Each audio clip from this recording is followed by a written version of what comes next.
Hello, and welcome to Taylorsville, North Carolina. The town of Taylorsville was formed in 1847 along with Alexander County. The town was named Taylorsville in honor of General Zachary Taylor, who at the time was in Mexico engaged in the Mexican-American War. The Taylorsville of 1909 was just like other small towns of the period. In winter, the dirt streets in Taylorsville would be muddy with potholes, and in the summer a dust problem, especially after the automobile was introduced.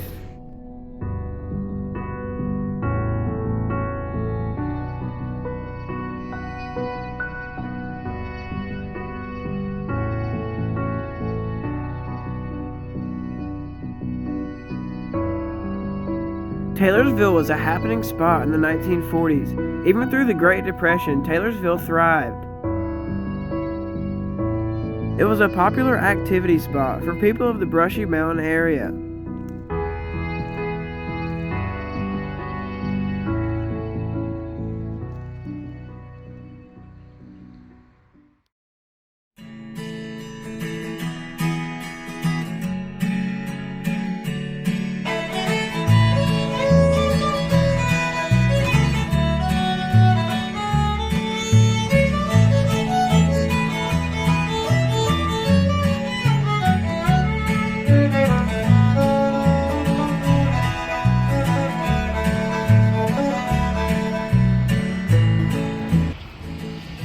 The Alexander Railroad began operations in 1946. The line was marked for abandonment by the Southern Railway, so local investors and businessmen stepped in, purchasing the 18-mile branch line from Statesville to Taylorsville. The railroad is named after Alexander County, North Carolina, although it serves both Alexander and Iredell counties. The railroad was originally chartered and built in 1887 as the Statesville and Western, a subsidiary of Atlantic, Tennessee, and Ohio, which ran between Charlotte and Statesville, North Carolina. The AT&O was purchased by the Richmond and Danville Railroad and eventually came under the Southern Railway.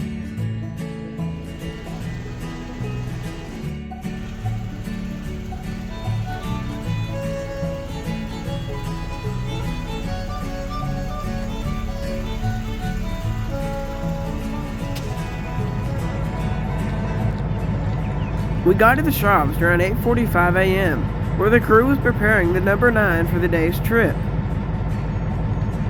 The number 9 was built in 1972 as Southern Pacific 2627. The locomotive was painted into the black and white Alexander scheme by the folks of the Norfolk Southern Junietta Locomotive Shop in Altoona, Pennsylvania.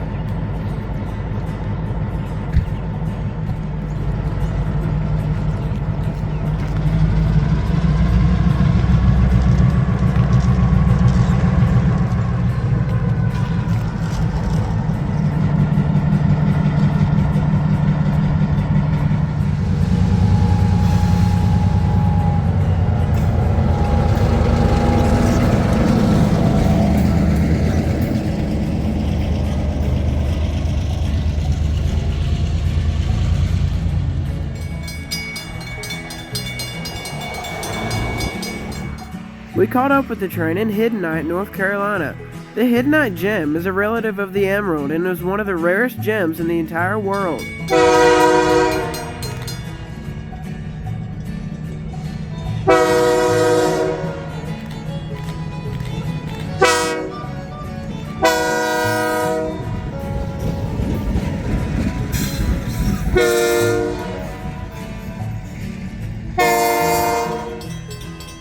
Moving east towards Stony Point, we would catch the locomotive once again.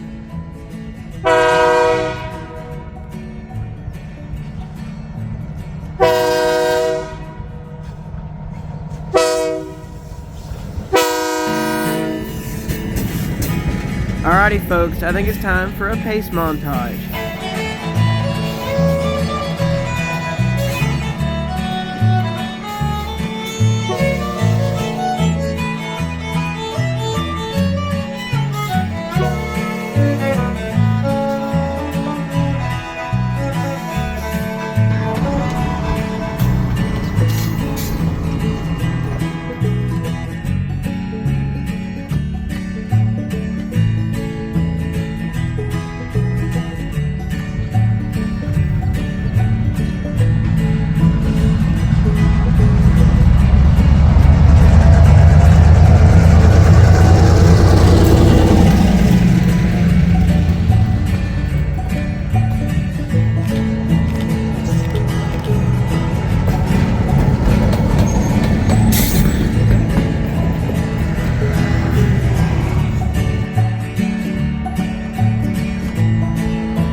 The train finally made its first stop, into Barry's Plastic in Scotts, North Carolina.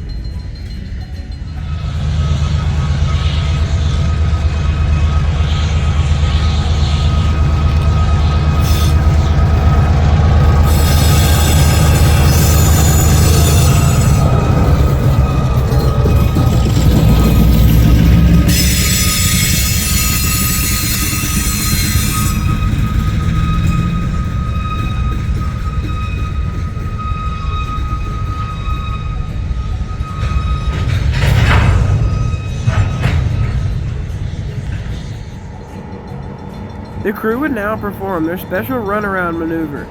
The cars would roll free down the grade, and the number 9 would have to catch up to them.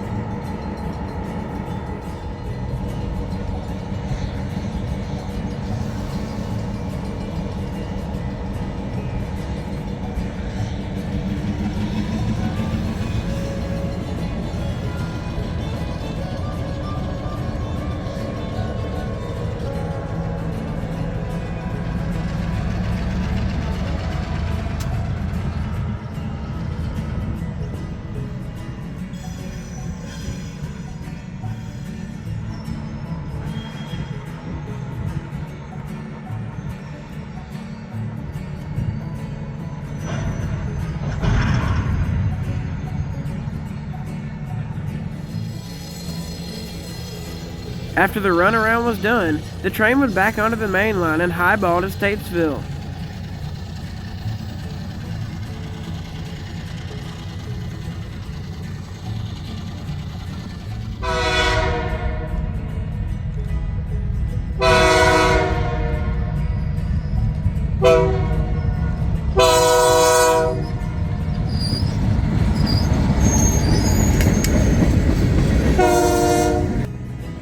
Around 11 o'clock a.m., the train arrived into Statesville Yard.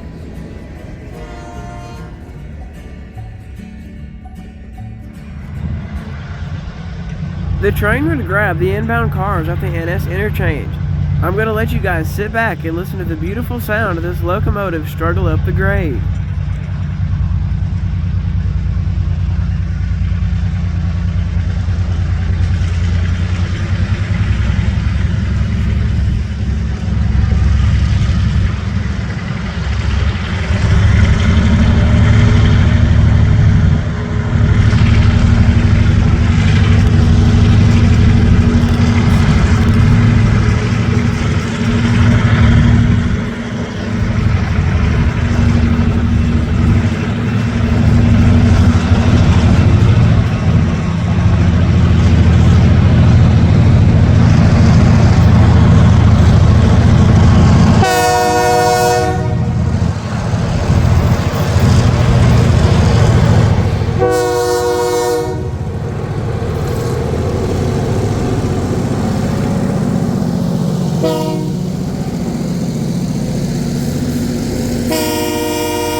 We got the drone up in the air to watch him work Statesville Yard.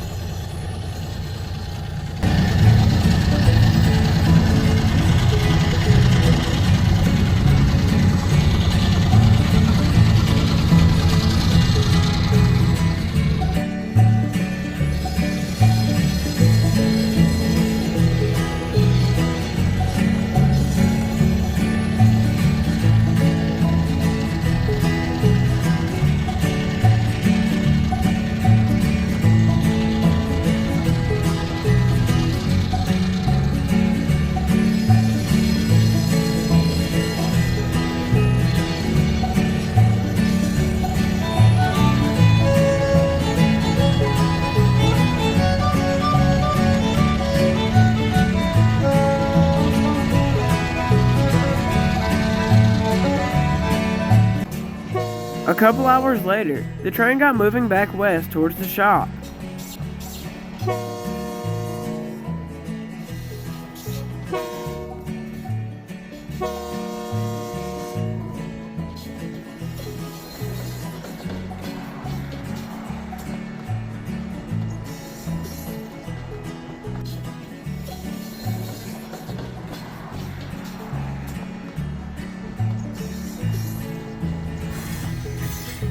On the way back, the train would once again work Barry's Plastics.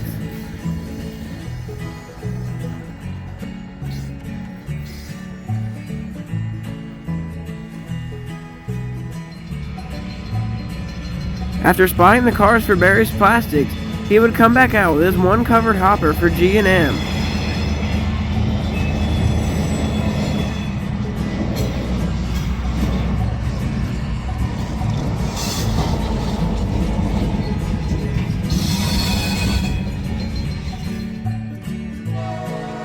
After performing the same runaround maneuver as earlier, the train would shove the hopper all the way to G&M Feed Company.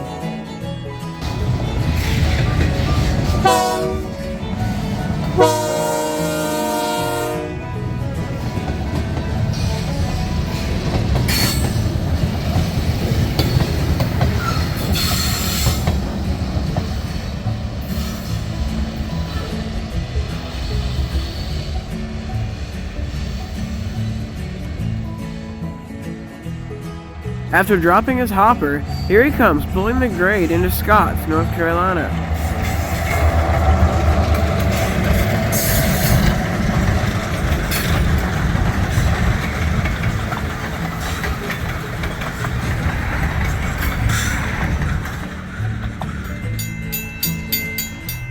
We caught up with the train again, just east of Stony Point, North Carolina.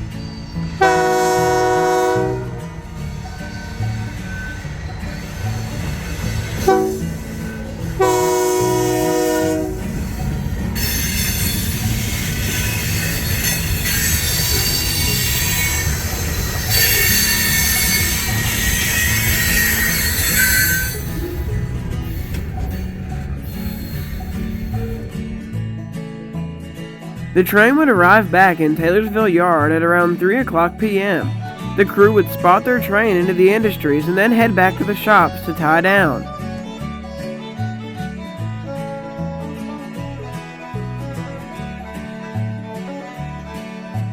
At 3:15, the crew had dropped their cars and was ready to head back to the shop.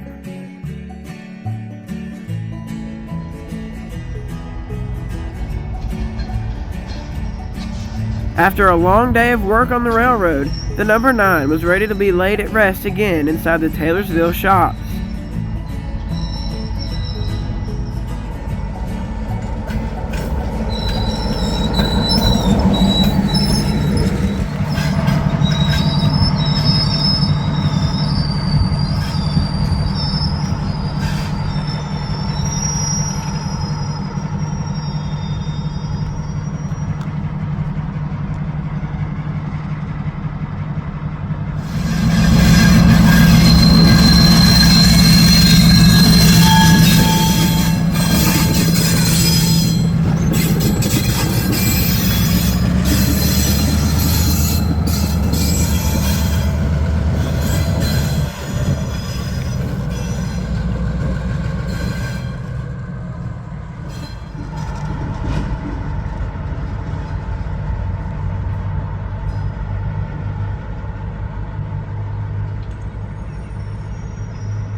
And that's a wrap. I thank you guys so much for watching, and I hope you guys enjoyed the video. Well, I'm going to get away from this screen for a little bit now, and I'll see you guys in the next one.